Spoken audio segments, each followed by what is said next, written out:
out of all the countries that you visited and all the cultures that you visited, like you chose to convert to Islam. Like, how did you come about that? And what was the reason for that? Yeah, so uh, I was raised Catholic, and I mean, like the short version is that I was always very spiritual, and I would always pray a lot. And I would love to pray with anybody. So whenever I was like traveling, when I was in, I lived in Mumbai for 3 months in the summer, and I prayed there with Zoroastrians and with Hindus.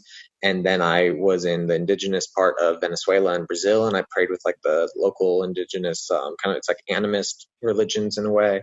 I lived for 4 months in Tel Aviv, and I prayed with like in Jewish temples. I lived in the Middle East, and I prayed in like Muslim places. I just like love praying. Like I love connecting with God. And I was calling myself like a mystic pantheist. I was like, I believe that God is everywhere and that we can have a direct connection with God. Mm-hmm. And I was in I feel like Tanzania low-key that's like a travel stereotype, like a travel person stereotype, like that say things like that. I mean, fair, but but I think it's that's fine. I feel like it's more the travelers I meet are like atheists. They'll just be like, I believe in like Earth. And I'll just be like, That's it. and I do meet like, for example, like we, or, like I don't know if you guys pray, but like with the sajda is putting your head to the earth, right? And it's about like putting your heart above your head, right? And I have friends like yogis who they're like, I don't really pray, but like when I'm like put my third eye like to the power of like Mother Nature, I'm like, that's why we do that. Like it's like that's the same. They're like, no, but like you're praying, like what I'm doing is like meditate. I'm like it's the same.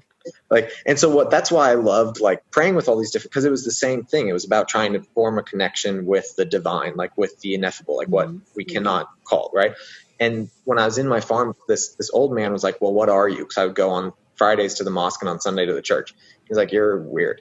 And I was like, well, like, and I was like, these are the things that I believe. And he's like, oh, okay, you're Muslim. And I was like, what? And he's like, you just told me the 5 tenets of Islam. And I was like, excuse me? And I was like, tell me more. And as he like started to say it, I was like, it was it was the first time I felt like I was hearing the truth and not just a truth.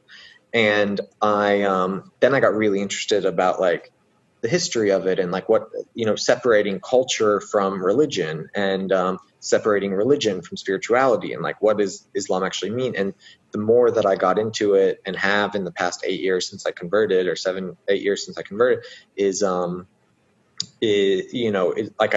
think it is the one and only truth. And I don't think it's always practiced in that way.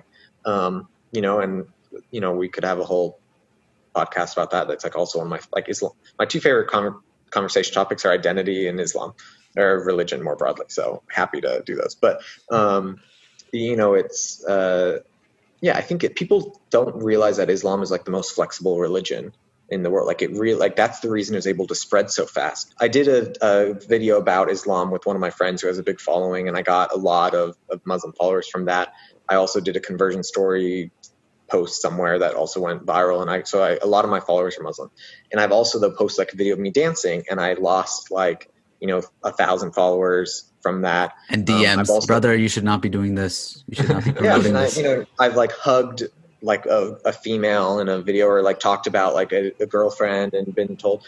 And I think what's funny about it to me is like, number one is like a huge, one of the most important parts of the most important part of Islam is la ilaha illallah, right? There's no God but God. And a part of that is that we cannot judge anybody else or tell anybody else like you're going to hell for this, right?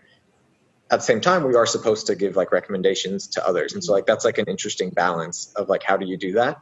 But at the same time, Islam is incredibly accepting of sin, right? And of like learning about it and like learning from it. And when we're praying, like an important part of the prayer, when we sit up, we say astaghfirullah, like we say, forgive me for my sins, right? Because we have to say that 5 times, and we actually say it 20 times a day because you say it every time, right? So we have to say that 20 times a day because we're sinning every day, right? And we should be aware of our own sins.